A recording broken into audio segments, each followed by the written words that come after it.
Bienvenidos al Instituto Bíblico de la Gracia. Les saluda el pastor Juan José Zelaya Paredes, conocido como el pastor Johnny, desde la República de El Salvador. Para mí es un gozo, un privilegio poder estar en nuestra clase virtual de nuestro instituto, esperando en el Señor que cada uno de ustedes puedan disfrutar de la enseñanza bíblica que vamos a recibir hoy, esta preciosa tarde. Vamos a ver la lección número 8 del libro de Romanos. Y vamos a tratar de responder a la pregunta, ¿qué debo hacer para ser salvo? Vamos a orar. Padre Celestial, en esta preciosa tarde, gracias por la bendición, la oportunidad que nos permite, Señor, poder disfrutar de su palabra. Vamos a abrir su palabra y queremos aprender, Señor, de ella. Gracias por darnos el privilegio de ser participantes de este instituto en el que enseña la Biblia, Señor, la Escritura de una manera sencilla, precisa y clara. Gracias por cada uno de los estudiantes que esta tarde se han conectado y quizás los que se van a conectar más al rato. Así que, Señor, gracias por esta oportunidad preciosa que usted nos concede. Ahora, Señor, vamos a pedirte que nos dé las palabras adecuadas, que, Señor, tu Espíritu Santo me ayude para decir las palabras adecuadas. Así que, Señor, danos el entendimiento, nuestra mente, para percibir esta verdad bíblica. Gracias, te lo pedimos en esta tarde, en Cristo Jesús. Amén y amén. Muy bien, hermanos, lección número 8 de la carta a los romanos. Hasta ahora en nuestra serie de estudios hemos considerado, queridos hermanos, los primeros 4 capítulos del libro de Romanos. ¿Qué es lo que hemos visto? Bueno, hemos visto la justicia de Dios requerida y la justicia de Dios recibida. Hemos visto la condenación universal de los hombres, el moral, el inmoral y el religioso. Hemos visto la provisión para la justificación universal de la humanidad. Hermanos, qué precioso lo que hemos visto. No solamente hemos visto eso, sino que también hemos visto, hermanos, qué es la gracia. Y quiero que vean 2 Corintios capítulo 8, versículo 9. Dice así, porque ya conocéis la gracia de nuestro Señor Jesucristo, que por amor a vosotros se hizo pobre, siendo rico, para que vosotros con su pobreza fueseis enriquecidos. Dios nos ha provisto muchas bendiciones que no nos merecemos, hermano, ¿verdad?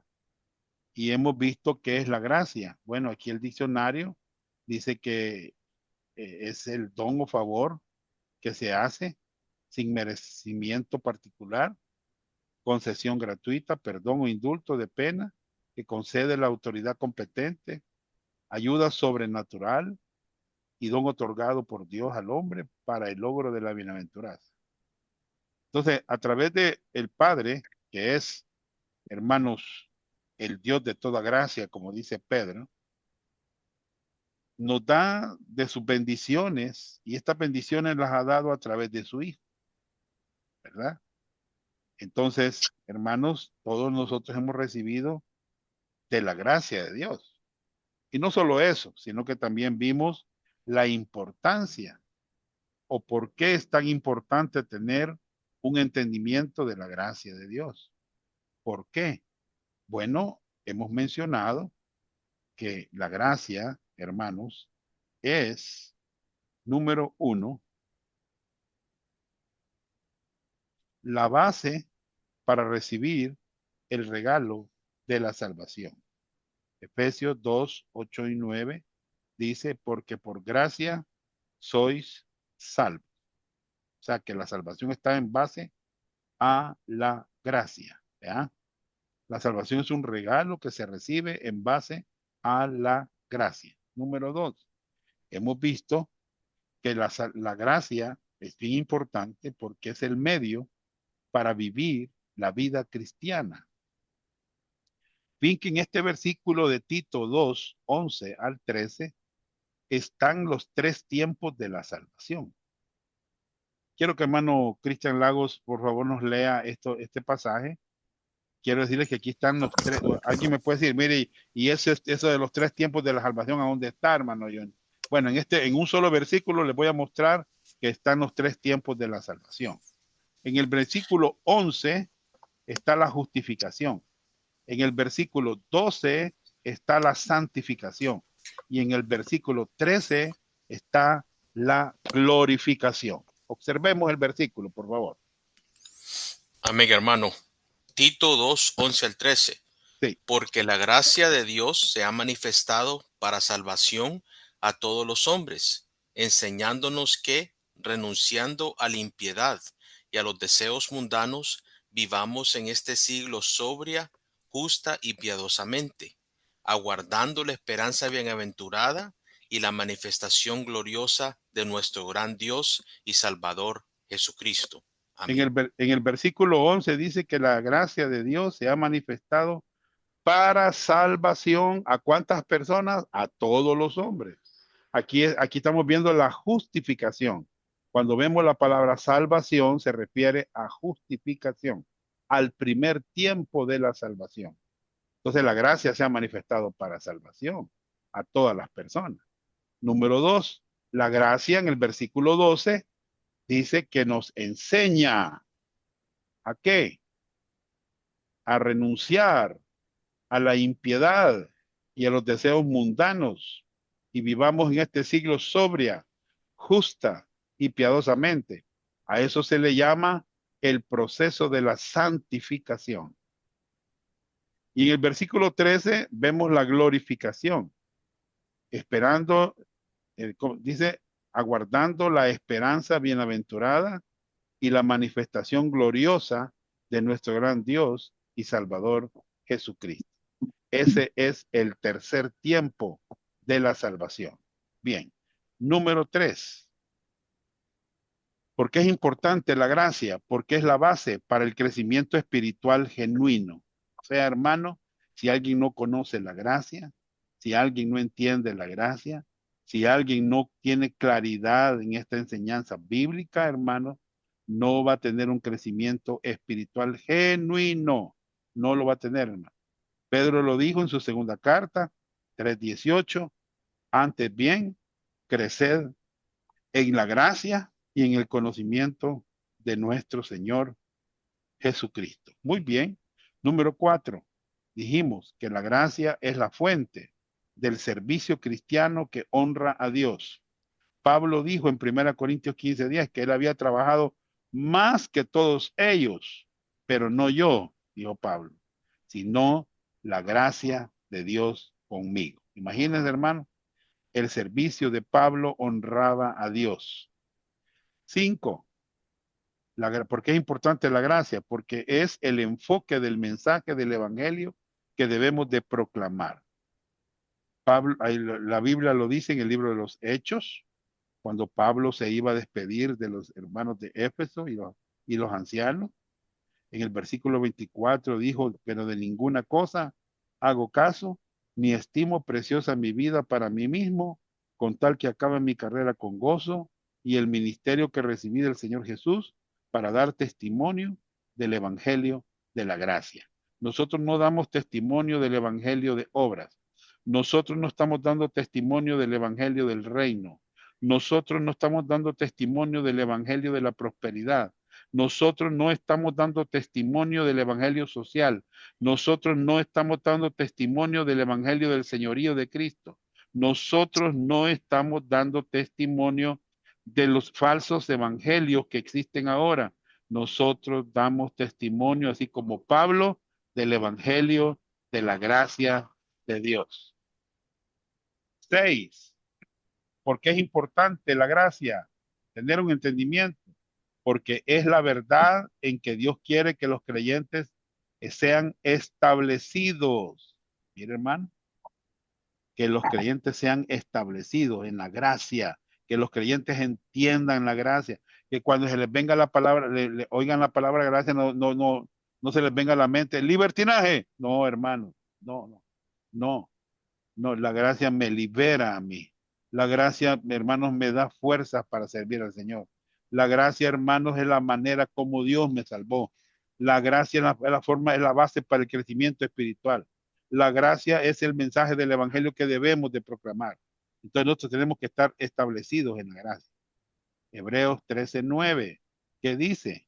Hermanos, dice la Biblia que habla de, de, de, de, de enseñanzas, ¿verdad? Humanas, digamos así, pero Él quiere que seamos establecidos en la gracia. Vámonos a Hebreos 13:9, hermana Sonia. ¿Está hermana Sonia? Amén, hermano. No os dejéis llevar de doctrinas diversas y extrañas, porque buena cosa es afirmar el corazón con la gracia, no con viandas que nunca aprovecharon a los que se han ocupado de ellas. Mire, hermano, hay gente que se mete mejor a otras doctrinas, va, a otras cosas que no son doctrinas bíblicas, y la gracia la dejan a un lado, la doctrina de la gracia. Dios quiere establecer a las personas en la gracia. 7, es la regla de vida para todo creyente. ¿Vea? Romanos 6:14, ¿qué dice? Hermano, que ya no estamos bajo la ley, sino bajo la gracia. Hermano, muy bien. Ahora, fíjense, hermanos, que desde la primera lección hemos avanzado versículo tras versículo a través de los primeros 4 capítulos de Romanos. Y en la medida que estudiamos el libro de Romanos, a veces tiene sentido hacer una pausa y examinar la perspectiva general o romper el esquema y abordar un tópico o un tema que ha sido presentado en el libro. Eso es lo que vamos a hacer en las próximas 2 lecciones, haciendo y contestando las preguntas: ¿qué debo hacer para ser salvo? ¿Y qué no debo hacer para ser salvo? 2 preguntas. ¿Qué debo hacer para ser salvo? ¿Y qué no debo hacer para ser salvo? Quiero decirles algo, hermanos. Fíjense que cuando fuimos a Nicaragua, en la conferencia en Estelí, en una ciudad de ahí de Nicaragua, Estelí, llegaron 200 pastores a la conferencia. Y todo iba bien, hermano, ¿verdad? Que el hombre inmoral, que el hombre moral, que la gracia y todo. Iba bien todo. Todo iba bien.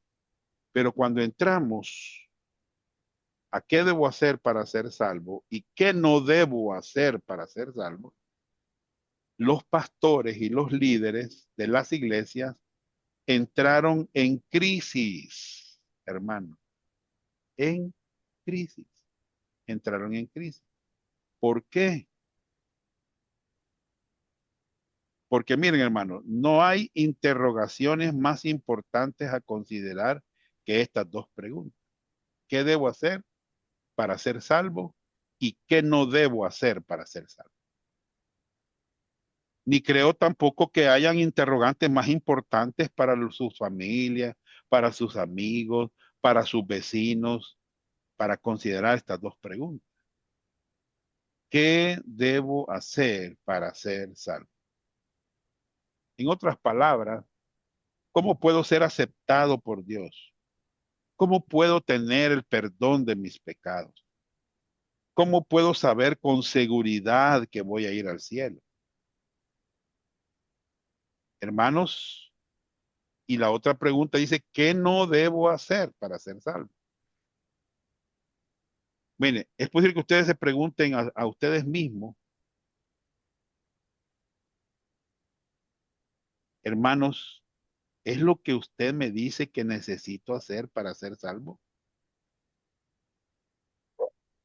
Hermanos, quiero decirles una cosa. ¿Habrá algún problema si yo agrego o quito la única condición para recibir la salvación? Pregunta, no me contesten. ¿Habrá algún problema si yo agrego a la salvación o le quito a la única condición para recibir la salvación? Mire,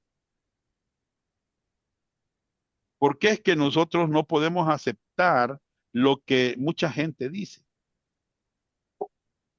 ¿Y por qué es que nosotros mantenemos nuestra creencia que la única condición para ser salvo es la fe sola en Cristo, solo?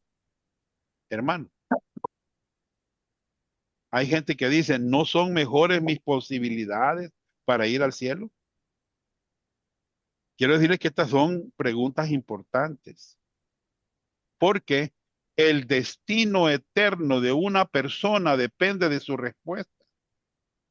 Si la respuesta está equivocada, puede ser la diferencia en su destino final, o el cielo o el infierno.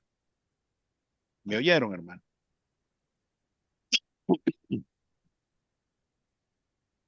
¿Verdad? ¿Se encuentra en el libro de Romanos la respuesta a la pregunta ¿qué debo hacer para ser salvo? Sí, hermano, sí se encuentra. La respuesta está declarada en estos dos versículos que ustedes tienen en la pantalla. Romanos 1, 16 y 17. Dice el apóstol Pablo, porque no me avergüenzo del evangelio, porque es poder de Dios para salvación a todo aquel que cree, al judío primeramente y también al griego, porque en el evangelio la justicia de Dios se revela por fe y para fe, como está escrito, más del justo por la fe vivirá. Bien, entonces la salvación ¿de quién es? Si ustedes ven, hermanos, fíjense lo que les voy a decir. Si ustedes observan aquí,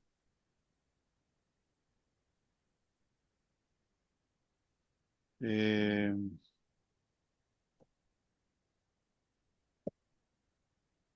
aquí miren, no me avergüenzo del evangelio porque es el poder de Dios, o sea que la salvación es de Dios. Miren, miren, es de Dios.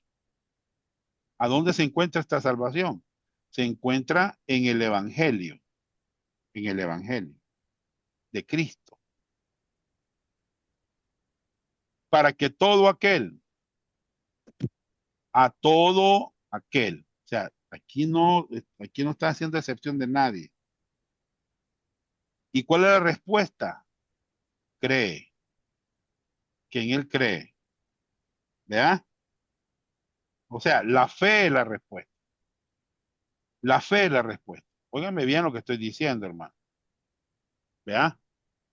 Entonces, así que si la salvación se encuentra en el Evangelio de Cristo, entonces la pregunta lógica sería, ¿qué es el Evangelio de Cristo? Y Pablo nos da la respuesta bajo la inspiración del Espíritu Santo en Primera Corintios 15, del 1 al 11. Bueno, hermano Cristian nos va a leer. Amén, hermano. Un momento. Okay. Aquí está en la pantalla. Amén, hermano. Gracias. 1 Corintios 15, del 1 al 11. Además, os declaro, hermanos, el evangelio que os he predicado, el cual también recibisteis, en el cual también perseveráis, por el cual asimismo, si retenéis la palabra que os he predicado, sois salvos, si no creísteis en vano. Porque primeramente os he enseñado lo que asimismo recibí, que Cristo murió por nuestros pecados conforme a las Escrituras, y que fue sepultado, y que resucitó al tercer día conforme a las Escrituras, y que apareció a Cefas y después a los 12. Continuamos, hermano. Continúe. Después apareció a más de 500 hermanos a la vez, de los cuales muchos viven aún y otros ya duermen. Después apareció a Jacobo, después a todos los apóstoles, y al último de todos, como a un abortivo, me apareció a mí, porque yo soy el más pequeño de los apóstoles, que no soy digno de ser llamado apóstol, porque perseguí a la iglesia de Dios. Pero por la gracia de Dios que soy lo que soy, y su gracia no ha sido en vano para conmigo. Antes he trabajado más que todos ellos, pero no yo, sino la gracia de Dios conmigo. Porque o sea yo, o sean ellos, así predicamos y así habéis creído. Amén. Muy bien. Fíjese que a mí me sorprende el que Pablo en toda la carta a los Corintios les habla del Evangelio. En toda la carta. Si ustedes lo buscan, hermano, ustedes van a fijar ahí. Vale. Ahora, entonces, ¿qué es el Evangelio de Cristo? Primero, el Evangelio está centrado en, mire, una persona específica. Que Cristo, mire, ¿a dónde está eso que dice que Cristo? Está en el versículo número 3. Porque primeramente os he enseñado lo que asimismo recibí, que Cristo, o sea que Pablo está hablando de una persona específica, está enfocando a una persona, al Señor Jesucristo, Dios, el Dios que se hizo hombre.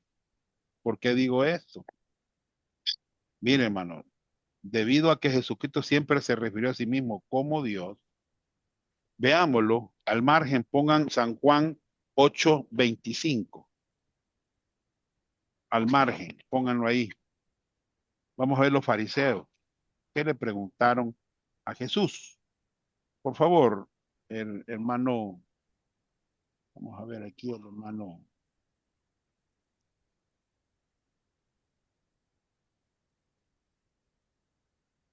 Hermana Sonia, por favor, ayúdeme.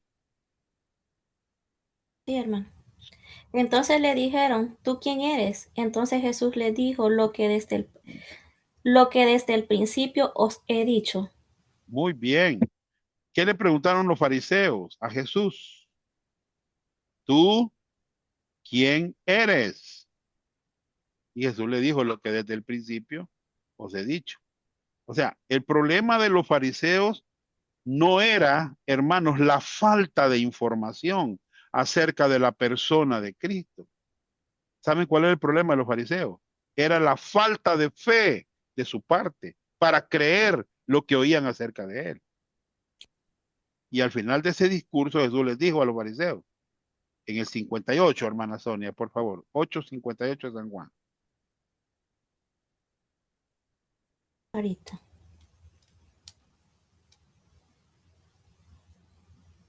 Jesús les dijo, de cierto os digo, antes que Abraham fuese, yo soy. Muy bien. Él hace una referencia directa a Dios. La palabra yo soy. Ustedes saben que cuando Dios se le apareció a Moisés en la zarza ardiente en el Éxodo capítulo 3, Moisés le preguntó a Dios, ¿quién debo decir que me envió? Y respondió Dios a Moisés, yo soy el que soy. Así dijo, así dirás a los hijos de Israel. Yo soy, me envió a vosotros. Eso está en Éxodo al margen, 3:14. Entonces los fariseos entendieron que Jesucristo estaba afirmando que Él era Dios, hermano. ¿Saben por qué? Porque ellos recogieron piedras para apedrearlo por la blasfemia, porque él afirmó ser Dios. Entonces, la pregunta ¿es realmente tan importante creer que Jesús es Dios, hermano? Sí. Vamos a San Juan 8:24, hermano Cristian, 8:24, San Juan, anoten estos versículos, por favor. Amén, hermano. San Juan 8:24. Por eso os dije que moriréis en vuestros pecados, porque si no creéis que yo soy, en vuestros pecados moriréis. Muy bien. Además, miren, hermano, nuestro estudio del libro de Romanos empezó subrayando el hecho de que Pablo fue apartado para el Evangelio de Cristo. ¿Y quién es Cristo? Bueno, es el único Dios hombre. Y usted lee en Romanos 1, del 1 al 4, miren lo que dijo Pablo. Pablo, siervo de Jesucristo, llamado a ser apóstol, apartado para el Evangelio de Dios, el que él había prometido antes por sus profetas en las Santas Escrituras acerca de su Hijo, nuestro Señor Jesucristo, que era del linaje de David, según la carne, 100% hombre, que fue declarado Hijo de Dios, 100% Dios, con poder según el Espíritu de Santidad por la resurrección de los muertos. Entonces, hermanos, el Evangelio está centrado en una persona específica. Hermano, si usted predica y no habla de Jesucristo, hermano, usted no está predicando el Evangelio. Óiganme, por favor, hay personas hay predicadores que lo que predican es, por ejemplo, le pegan a la iglesia, ¿va? Esas hermanitas que se pintan y esas hermanas que se ponen pantalones y empiezan, hermano. Eso no es el Evangelio, hermano. No es eso el Evangelio. ¿Me entiende? No, no. El Evangelio habla de una persona específica. Él es Dios. Dios manifestado en carne. Muy bien. ¿Qué más? Mire, van a, si no creen que yo soy, van a morir en sus pecados. Y no creen que Él es Dios. ¿Se acuerdan, va? Aquí está, bien, bien. Aquí está. Su humanidad, el linaje de David, y declarado hijo de Dios su deidad. ¿Verdad? Eso dice Romanos 1 del 1 al 4. Así comienza Pablo presentando el Evangelio en Romanos. Letra número 2. El Evangelio está centrado en, número 2, una obra específica. Murió y que fue sepultado y resucitó entre los muertos y que fue visto. Sabemos que Jesucristo murió en una cruz. Y la evidencia de esto es que él fue sepultado. Y en el tercer día, él resucitó de entre los muertos. Y la prueba de ello es que fue visto por muchas personas. O sea, la muerte de Cristo es muy significante porque la pena del pecado es la muerte. Si Jesucristo había de pagar el castigo o la pena por nuestros pecados, él tendría que morir además. La resurrección de Cristo es significante porque un Salvador muerto no puede salvarnos. Un Salvador vivo sí puede salvar. Entonces, en segundo lugar, habla Pablo a los Corintios de una obra específica. Murió, fue sepultado y resucitó entre los muertos. Muy bien, hermanos, murió, fue sepultado y resucitó. Acuérdense que estos tipos ninguno de ellos resucitó, pero Jesucristo sí resucitó. 3. El Evangelio está centrado en una ejecución específica por nuestros pecados. Cristo murió por nuestros pecados y la palabra por significa de parte de o en nombre de. O sea que Jesucristo murió por nuestros pecados, como nuestro sustituto. Él pagó nuestros pecados con su muerte en la cruz. Y eso es lo que hemos visto en el libro romano. Si ustedes ven esta ilustración, ustedes ven, hermanos, que vemos el camino ancho y el camino angosto. ¿Ya? Y por el camino ancho van los inmorales. Y en el otro carril van los moralistas. Y en el último carril van los religiosos. ¿Verdad? Hermanos, Imagínense el inmoral. La ira de Dios, dice el verso 18, se revela desde el cielo contra toda impiedad e injusticia de los hombres que detienen con injusticia la verdad. Hermanos, la gente cambió la verdad de Dios por la mentira y eligió adorar a las imágenes de hombres, de aves, de reptiles, de animales, ¿ya? Reemplazaron a Dios en sus pensamientos, ¿me entiendes? Y por eso van como un espiral hacia abajo, en la depravación cada vez más y más profunda, ¿me entiendes? Hermanos, así nos habla la Biblia en Romanos, no son, son dignos de muerte, ¿verdad? Y en el capítulo 2 vimos la persona moral, aquella que señala con el dedo al pecador inmoral, juzgándolo. Le dice desgraciado, es culpable también, ¿me entiendes? Es culpable. Y también vemos a la gente religiosa, ¿verdad? A la gente religiosa que se jacta de la ley y con infracción de la ley deshonran a Dios. Entonces, todos son culpables, todos. ¿Por qué? Porque el religioso está confiando en su religión y cree que por confiar en su religión va a ir al cielo. Hermanos, no, no es por nuestra religión. La gente que nos ve fallar piensan cuál es el punto de creer en Dios. Hermanos, Pablo dice que todos, no hay justo ni aun uno, no hay quien haga lo bueno, no hay ni siquiera uno. Todos son culpables. Óigame bien. Cada persona es culpable de pecado ante un Dios santo. Y aquí vemos la barrera, hermanos. Toda la gente tratando de botar esa barrera de pecado para llegar a Dios, hermano, por sus propios medios, por sus propios ritos, por el bautismo en agua, por asistir a la iglesia. No digo que no hay que asistir a la iglesia, hermano. Estoy diciendo que hay gente que cree eso. ¿Me entiende? O sea, esa barrera, Dios dice que hay una barrera del pecado entre nosotros y ese Dios santo. ¿Me entiende? Por eso dice que nuestras iniquidades en Isaías 5:2 han hecho división entre vosotros y vuestro Dios, y vuestros pecados han hecho ocultar de vosotros su rostro para no oír. Ninguna cantidad de buenas obras, ningún rito religioso puede derrumbar la barrera entre usted y Dios, hermano. ¿Me entiende? Aquí, así lo dice aquí. Mire la barrera que hay, la división, los pecados, las iniquidades. ¿Vea? No es un asunto de tratar de asegurar que tus buenas obras pesan más que tus malas obras. No, hermanos, porque como hemos visto en Romanos 2, solo se necesita un solo pecado para inclinar la balanza en contra de usted. ¿Qué le bastó a Adán y a Eva? Un solo pecado, hermano. Desobedecer, ¿verdad? Comer del fruto. O los 10 mandamientos. Creen que han inventado que por guardar los 10 mandamientos eso nos puede salvar. Hermanos, yo les pregunto, díganme el 7, díganme el 9, díganme el 2, díganme el 10. Yo les aseguro que no me lo dicen. Recuerda el propósito de la ley.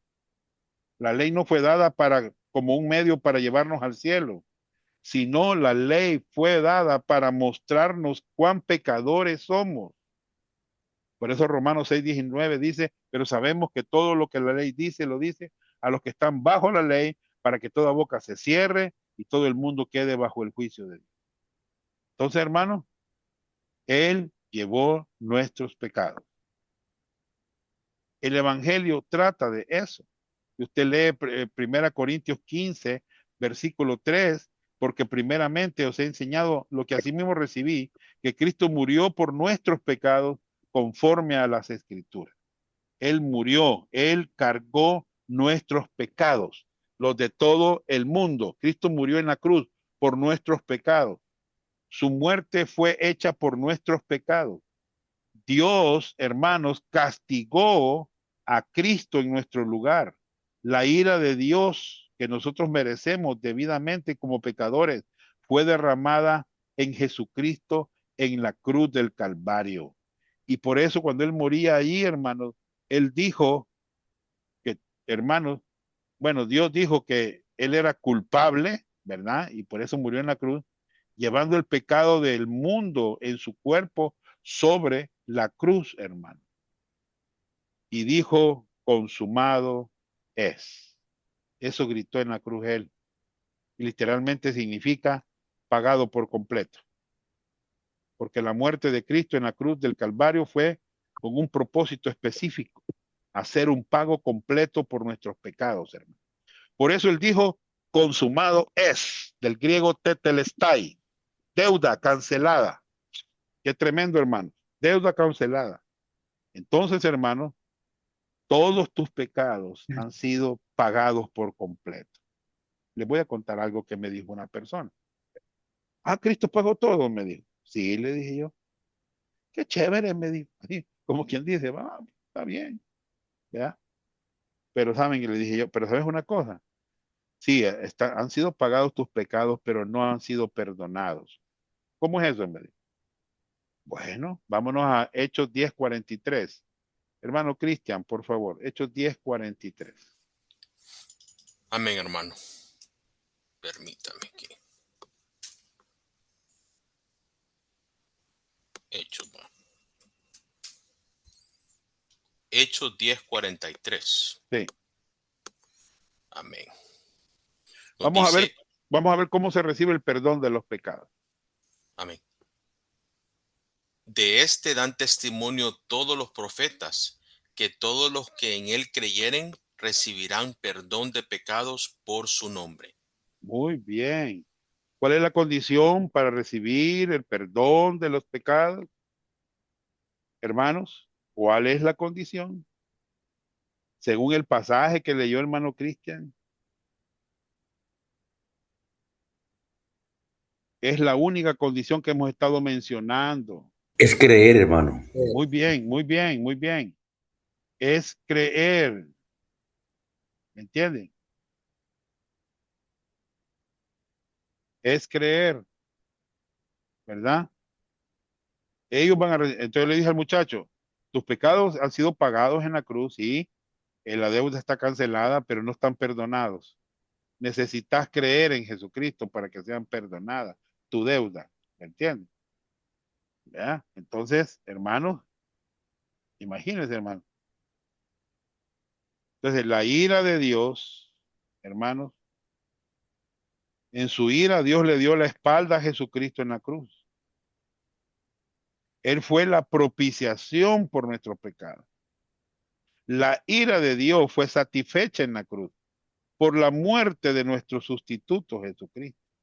Y por eso ahora, hermanos, hemos recibido la redención. Hemos sido comprados, hemos sido sacados del mercado de la esclavitud. El día que creímos en Él, hermano, ese día pasamos de muerte a vida. ¿Ya? Él pagó el rescate para redimirnos del mercado de la esclavitud del pecado y ahora somos libres. Hermanos, ya nuestra naturaleza pecaminosa no nos gobierna. ¿Ya? ¿Por qué? Porque hemos recibido la salvación por gracia, el regalo de la salvación, el regalo de la gracia. Ahora Dios en su gracia ofrece la salvación como un regalo gratuito a los indignos pecadores que aceptan el pago que Jesucristo hizo por ellos. En vez de ellos, cuando confían en Él como su Salvador. Hermanos, qué bendición, ¿verdad? Hasta aquí vamos bien, pero los vieran los nicaragüenses, ya va a ver cuando fue que entraron en crisis. Letra B, la evidencia del Evangelio. Vamos a ver vamos a ver la evidencia del Evangelio. Prueba 1.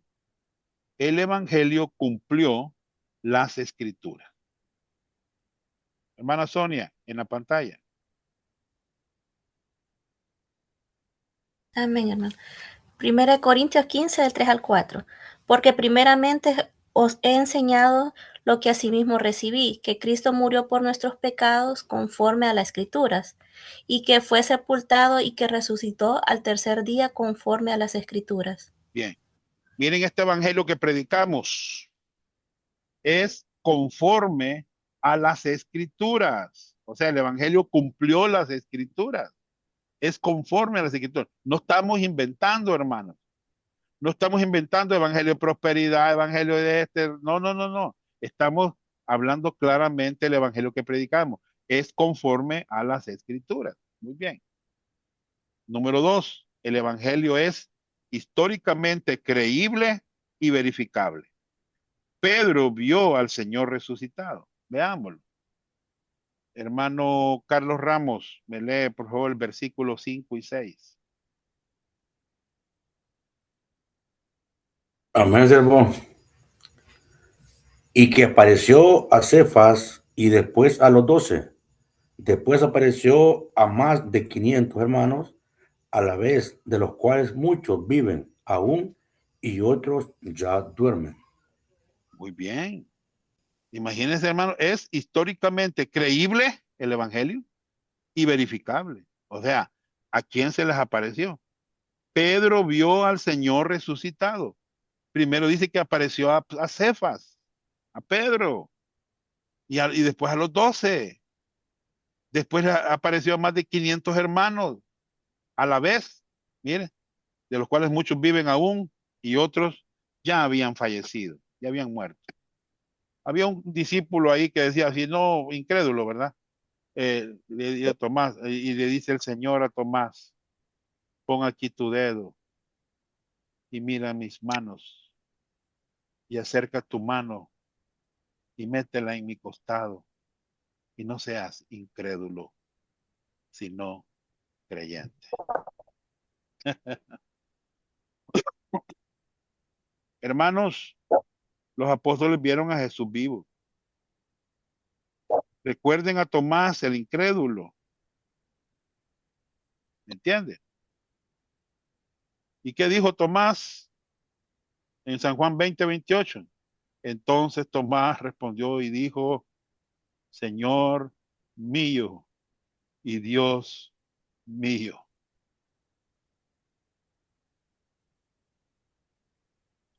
Tomás vio al Señor resucitado.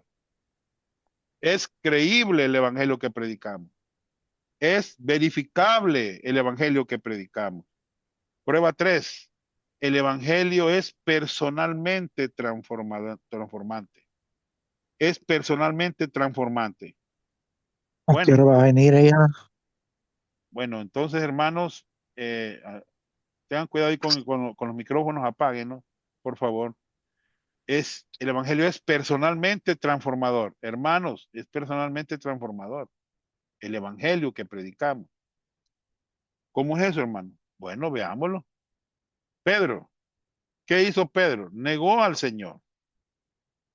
Negó a Cristo antes que el gallo cante. Pero ¿qué sucedió en el día del Pentecostés? Pedro se paró con los demás discípulos en Jerusalén y proclamó el evangelio de Jesucristo. ¿Cómo podemos explicar esto aparte del poder del evangelio? ¿Cómo podemos explicar, hermanos, que el evangelio transforma a las personas? ¿Me entiendes? Pedro con su espada le quita la oreja, ¿verdad? Hermano, siempre impulsivo, ¿verdad? Negó al Señor, no lo conozco, no sé quién es, ¿verdad? Pero después vemos a Pedro predicando en el día del Pentecostés, hablando de él. El apóstol Pablo, un perseguidor de la iglesia, el apóstol de la iglesia, el apóstol Pablo, Saulo de Tarso, fue un perseguidor de los cristianos. Cuando Esteban fue apedrado por los líderes religiosos de Jerusalén, ¿quién estuvo ahí? Pues Saulo. Más tarde Saulo viajó rumbo a Damasco para arrestar a los cristianos y arrastrarlos a Jerusalén y echarles en la cárcel. Pero ¿qué pasó en el camino de Damasco, hermano? Saulo personalmente se encontró con el Señor Jesucristo y Saulo puso su fe en Jesucristo como su Salvador. Su vida fue transformada, se convirtió en el apóstol Pablo y ahora él estaba dispuesto a ser azotado, a vivir naufragios, a ser apedreado, dejado por muerto y encarcelado por la causa del evangelio. Hermano, esa es una vida transformada, increíblemente transformada. Óigame bien. A mí me ha transformado el evangelio, hermano. ¿Ya? Bien. Y me gusta algo en el versículo 11. Quiero que por favor leamos 1 Corintios 15, 11. Hermano, quiero pedirle al hermano Cristian, por favor, el versículo 11. Amén, hermano. Primera de Corintios 15, versículo 11. Porque o sea yo, o sean ellos, así predicamos y así habéis creído. Mire, hermanos, cómo predicaban ellos. Ya sea yo o ellos. Así predicamos. Así, este evangelio, así exactamente como los he explicado, así lo predicaban ellos. Y así, dice, habéis creído. El evangelio es un mensaje que debemos de proclamar. El evangelio es un mensaje que debe ser recibido y creído. Bien, ahora, ¿cuál es la condición para recibir la salvación? O sea, ¿cuál es la única respuesta aceptable al evangelio? ¿Cuál es la única condición para recibir la salvación? Bueno, veámoslo. ¿Qué pasa, hermano? Hoy en día, muchas iglesias, muchos predicadores, muchos pastores están confundiendo a la gente. ¿Me entienden? Están confundiendo a la gente. Veámoslo. Vamos a ver. Aquí está uno, bien. Ore para recibir a Cristo. Oigan bien lo que estoy diciendo. Dé su corazón a Dios.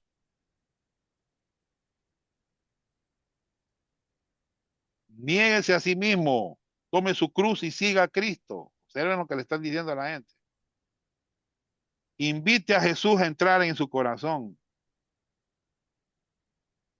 Arrepiéntase y sea bautizado para ser salvo. Entregue su vida a Cristo.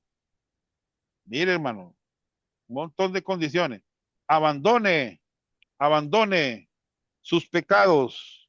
Abandone sus pecados. Mire, hermano, tremendo, ¿verdad? Abandone sus pecados. ¿Qué más podemos ver? ¿Qué más podemos ver, hermano? Bueno, diga la oración del pecador. Diga la oración del pecador.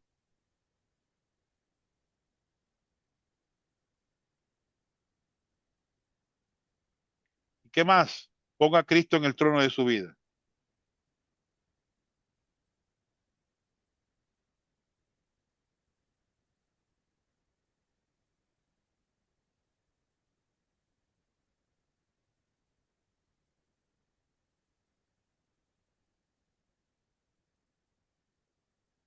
¿Han oído ustedes a predicadores que hablan así, hermano? Les hago la pregunta. ¿Han escuchado ustedes a predicadores que dicen todo esto? Sí, ¿verdad, Cristian? Muy bien. Sí, yo sé que han escuchado. Pero eso es confundir a las personas. Por ejemplo, si dice usted, ore para recibir, esa es una obra. De su corazón, esa es una obra. ¿Ya? Diga la oración del pecador. Bien, la oración del pecador. Pero vamos a hablar esto con más detenimiento. ¿A dónde está la oración del pecador en la Biblia? Dice la gente, ore después de mí. Señor Jesús, te recibo hoy, como mi Salvador, como mi Salvador. ¿A dónde está en la Biblia la oración del pecador? De hecho, hermanos, estamos tratando de responder cuál es la condición para recibir la salvación. O sea, ¿cuál es la única respuesta aceptable al Evangelio? ¿Cuál es la única condición para recibir la salvación? Bueno, veámoslo. Ninguna de estas, hermano. Ya se lo voy a comprobar, ya se lo voy a comprobar. La única condición para recibir la salvación eterna es la fe sola en Cristo solamente. Y usted me dirá, hermano Johnny, ¿cómo lo puedo probar que esa es la única condición? Bueno, vamos a ir aquí. por favor, hermano Andrés, José Andrés, ¿puede leerme el pasaje que está en la pantalla?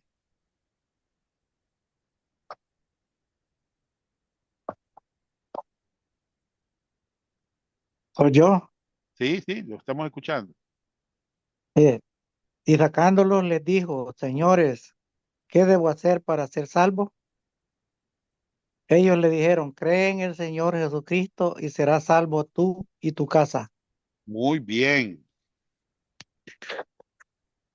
Bien, si ustedes ven, el carcelero de Filipo le hace la pregunta, o sea, a Pablo y a todos los que estaban ahí, señores, ¿qué debo hacer?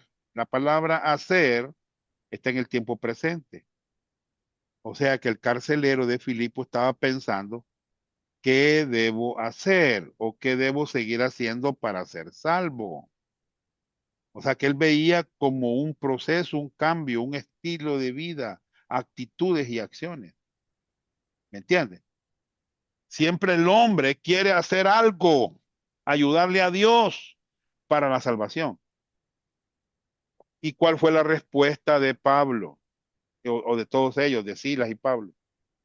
Cree en el Señor Jesucristo. Esa es la condición, porque la fe sola, sin Cristo, o sea que estamos hablando que el, el objeto de mi fe es lo que hace valor, lo que le da valor a mi fe. Cree en el Señor Jesucristo, o sea que poner tu confianza en la persona de Cristo. Y esto ocurre en un punto del tiempo. La salvación ocurre en un punto del tiempo. En el momento que una persona cree en el Señor Jesucristo, o sea que es un hecho único que no se vuelve a repetir, hermano. Y el Señor habló claramente en el inicio de su ministerio que una persona podía recibir la vida eterna por medio de la fe sola. ¿Me entiendes? Hermanos, cada versículo señalado, óigame bien, escríbalo en el margen, ¿me entiendes? De manera, mientras usted da testimonio a otras personas, podrá mostrar versículo tras versículo que la única condición para recibir la salvación eterna es la fe sola en Cristo solamente. Entonces, ahí está la respuesta. Cree en el Señor Jesucristo. Vamos a otro pasaje. Hermano Cristian. Amén, hermano. A lo suyo vino, y los suyos no lo recibieron. Mas a todos los que le recibieron, a los que creen en su nombre, les dio potestad de ser hechos hijos de Dios. Muy bien. Hermanos, ¿qué dice Juan aquí? Mas a todos los que le recibieron. ¿Ya? O sea que el evangelio es un mensaje que necesitamos recibir. ¿Y cómo es que una persona es salva? A los que creen en su nombre. ¿Oyeron? ¿Oyeron? Miren. A los que creen en su nombre. Bien. ¿Quiénes hicieron el deber que les dejé? Vamos a ver, hermano. Amén, hermano. ¿Cuántas veces encontró la palabra creer y cuántas veces encontró la palabra aceptar? Creer 95 veces en Juan. Ajá. Aceptar 0 veces. Muy bien. ¿Otro más que quiera decirnos? Amén, hermano. Bendiciones. Buenas noches. Buenas noches, diga. Pues fíjese que, perdón, yo encontré la palabra creer 98 veces. Eso, muy bien. Amén, amén. 98 y de aceptar ninguno, pero de recibir encontré 26. Muy bien, Sí. muy bien. Ya aclaramos aquí cómo es que se recibe, ¿va? Bien. Ahora, ¿quién más? ¿Quién más hizo el deber?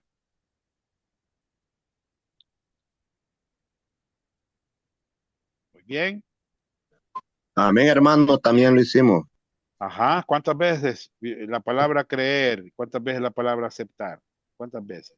94 encontré yo, hermano. Vaya, hermano. Muchas gracias. Bien. Espero que los demás lo hayan hecho. Óigame bien, hermano. ¿Se dan cuenta ustedes que la condición para recibir el regalo de la salvación es creer en Jesucristo?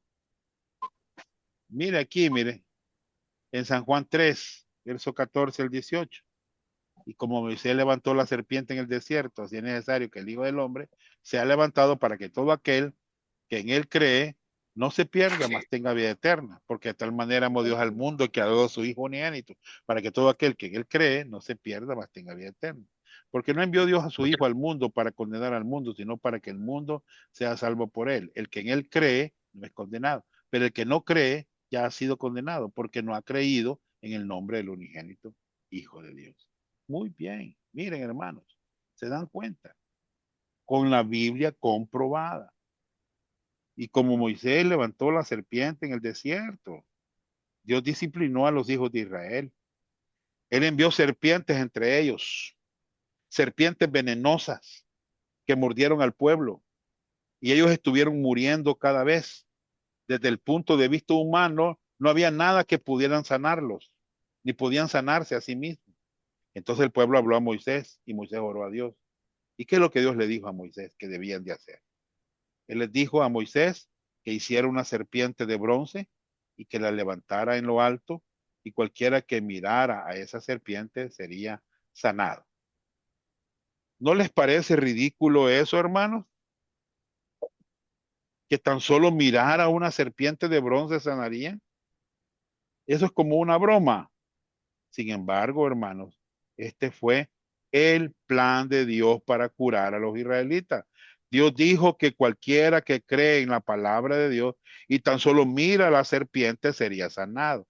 De igual manera, Juan dice en San Juan 3, 14, y como Moisés levantó la serpiente en el desierto. ¿Verdad? Entonces, cualquiera que no crea a Dios o no mira a la serpiente iba a morirse. Y así era, hermano. Y se iban a morir. ¿Verdad? Lo mismo hoy. Ah, hermano Johnny, que la única condición es creer en Jesucristo. Hermano Johnny, no, hombre, está fácil. No, hombre, barato eso, hermano. Hermano, Jesús nos dice que una persona puede recibir la vida eterna por una mirada, tan solo una mirada a lo que Jesucristo hizo en la cruz del Calvario, al morir por nuestros pecados. Simplemente mira y vive. No sé si usted ya lo hizo. ¿Cómo es que una persona puede mirar a Cristo hoy en día a través de confiar solamente en Él? Perdón. Por favor, hermano Cristian, me lee el pasaje. Amén, hermano. El que cree en el Hijo tiene vida eterna, pero el que rehúsa creer en el Hijo no verá la vida, sino que la ira de Dios está sobre él. La palabra sobre Él es que permanece sobre Él. ¿Me entiende?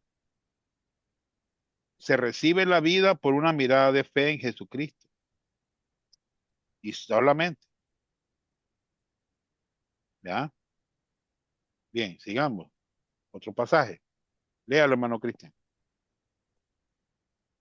Amén, hermano. De cierto os digo, el que oye mi palabra y cree al que me envió, tiene vida eterna, y no vendrá a condenación, mas ha pasado de muerte a vida. Entonces, los que creen que Dios el Padre envió al Hijo para salvarnos, tiene vida eterna. ¿Ya? Muy bien. San Juan 6, 35 al 50, al 40. Vamos a ver, hermano Cristian, léalo. Amén.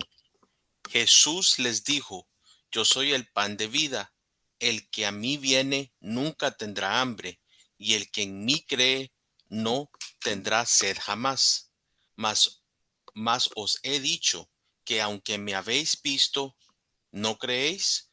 Todo lo que el Padre me da vendrá a mí, y al que a mí viene no le echo fuera, porque he descendido del cielo, no para hacer mi voluntad, sino la voluntad del que me envió.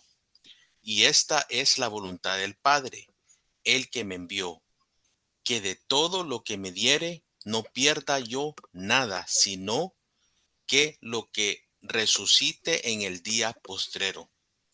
Y esta es la voluntad del que me ha enviado, que todo aquel que ve al Hijo y cree en él tenga vida eterna, y yo le resucitaré en el día postrero. Ustedes ven ahí, hermanos, van a ver las palabras no le echo fuera. Van a ver la palabra no pierda yo nada. ¿Saben qué es eso? Eso se llama garantía de nuestra seguridad eterna. ¿Me entienden? Muy bien. San Juan 6:47. De cierto os digo, el que cree en mí tiene vida eterna. Muy bien. Hermanos, la palabra tiene está en el tiempo presente, lo que significa que podemos saber que tenemos vida eterna ahora, ya, cuando hemos puesto nuestra fe en él. San Juan 8:24. Por eso os dije que moriréis en vuestros pecados, porque si no creéis que yo soy, en vuestros pecados moriréis. O sea que Jesús está diciendo que no importa si una persona llega a vivir 103 años o más, si no cree en él, solamente como Dios único, no puede salvarse, morirá en sus pecados, hermano. San Juan 11:25 y 26. Hermano Cristian, ayúdeme. Amén, hermano. Le dijo Jesús, yo soy la resurrección y la vida. El que cree en mí, aunque esté muerto, vivirá. Y todo aquel que vive y cree en mí, no morirá eternamente. ¿Crees esto? Bien, ¿el contexto cuál es? Es la muerte de Lázaro. Jesús le está hablando a Marta. No morirá eternamente. En el griego es la negación más fuerte que uno puede usar. Es absolutamente imposible perder su salvación. Hermanos, ahí está. San Juan, hermano Cristian, San Juan 20:31. Estamos por terminar. Amén. Hizo además Jesús muchas otras señales en presencia de sus discípulos, las cuales no están escritas en este libro, pero éstas se han escrito para que creéis que Jesús es el Cristo, el Hijo de Dios, y para que creyendo tengáis vida en su nombre. Muy Amén. bien. Juan escribió alrededor de 7 declaraciones que Jesús hizo sobre su deidad y acerca de 7 milagros que él hizo para autenticar su deidad. Él escribió con el objetivo que creamos en Jesucristo solo y que tengamos vida eterna por medio de su nombre. Así que tenemos directamente de los labios del Señor Jesucristo la única condición para recibir la salvación eterna, y es la fe sola en Cristo solamente. ¿Oyeron, hermano? No hay otra condición, no le agregue más. Muy bien, ahora vamos a examinar lo que significa creer, considerando siete hechos claves acerca de la fe. Ya vamos a las preguntas. Esto va a ser rápido. La palabra griega pistis o pisteus literalmente significa confiar en, depender en, creer en. Cuando nos sentamos en una silla, confiamos en que o dependemos de la silla para sostenernos. Nuestra fe es solamente buena solo si lo es el objeto. Si la silla es confiable y fuerte, nos sostendremos. Si la silla se rompe, nos caeremos. No es la fe que nos sostiene, sino que es la silla. El objeto de mi fe es Cristo, mi objeto, hermanos. ¿Me entiende? Yo he puesto mi fe sola en Cristo solo. ¿Ya? No por mis esfuerzos humanos. 2, creer es un verbo que requiere un sujeto, alguien que tiene que creer, y un objeto, algo en que creer, alguien en quien creer. El sujeto cree en Jesucristo solamente. O sea, yo soy el sujeto, alguien que tiene que creer, y un objeto, algo a que creer, o alguien a quien creer. Es Jesucristo. ¿Ya? Por eso Pablo le dijo al carcelero, cree en el Señor Jesucristo. El sujeto era el carcelero, el objeto era el Señor Jesucristo. ¿Ya? En la salvación, ¿quién cree? Usted. Esto significa que usted es el sujeto.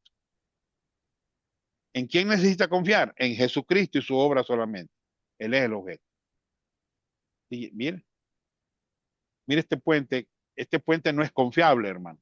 Si usted cree que por sus méritos, por sus obras, por sus años de ser creyente, por su perseverancia, por su, bueno, puede ponerle muchas cosas. Si usted cree que va a llegar a Dios, lo siento, se va a perder. ¿Me entiende? El valor de la fe depende del objeto. ¿Me entiende? Pero si yo creo en Jesucristo, que es mi objeto, en que yo pongo mi confianza, ese puente sí es confiable. Usted va a llegar a Dios. 3. El valor de la fe depende del objeto. ¿Ya?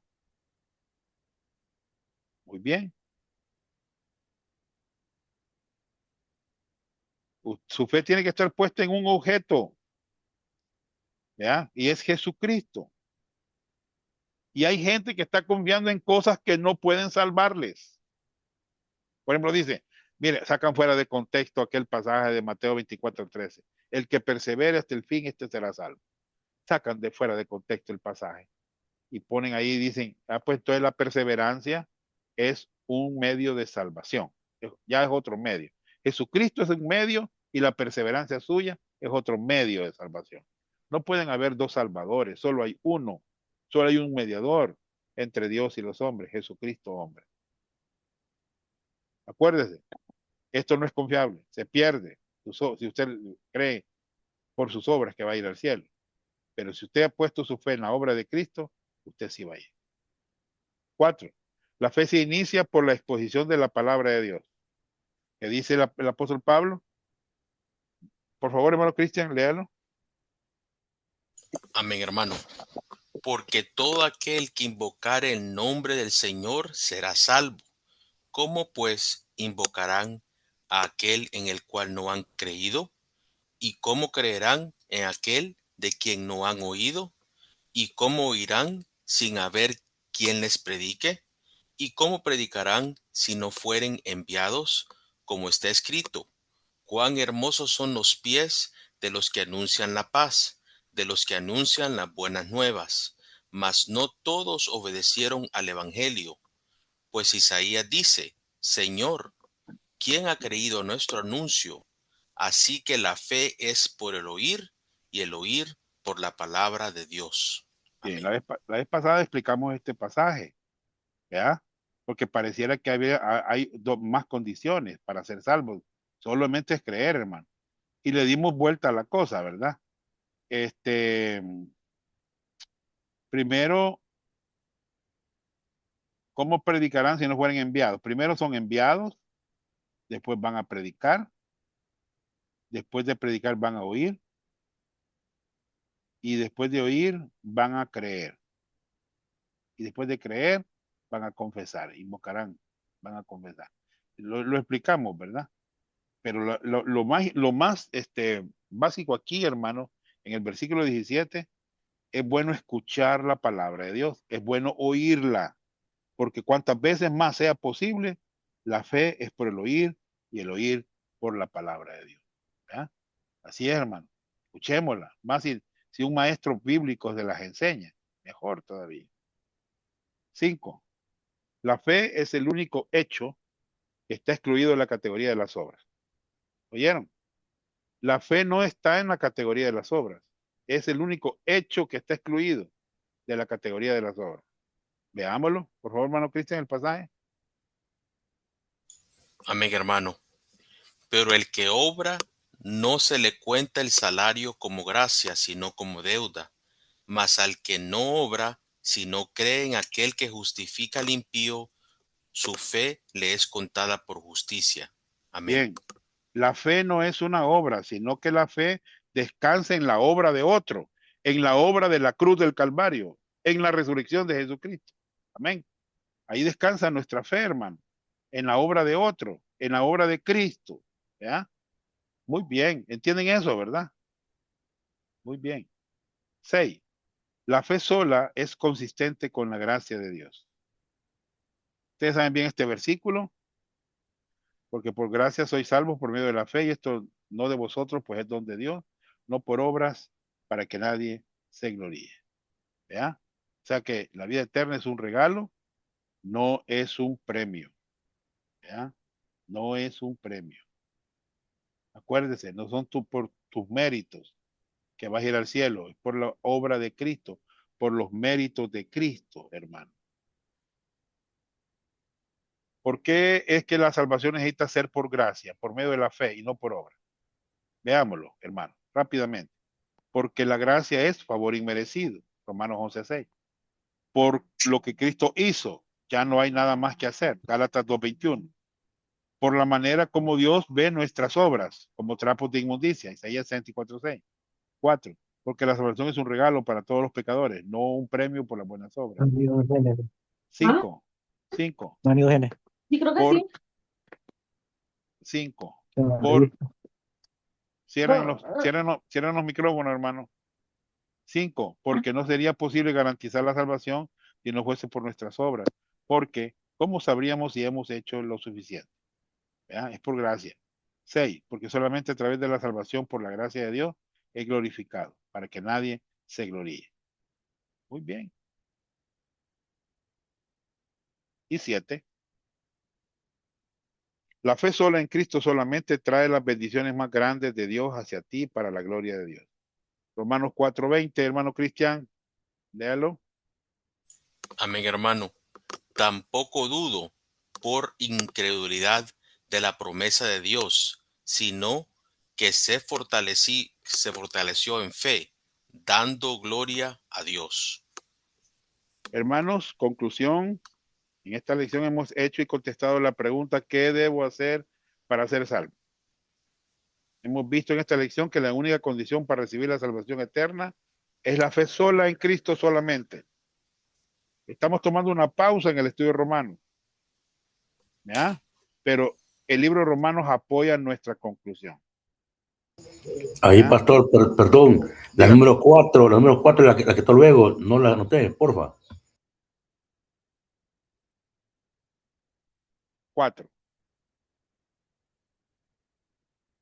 4. La fe se inicia por la exposición de la palabra de Dios. Muy bien.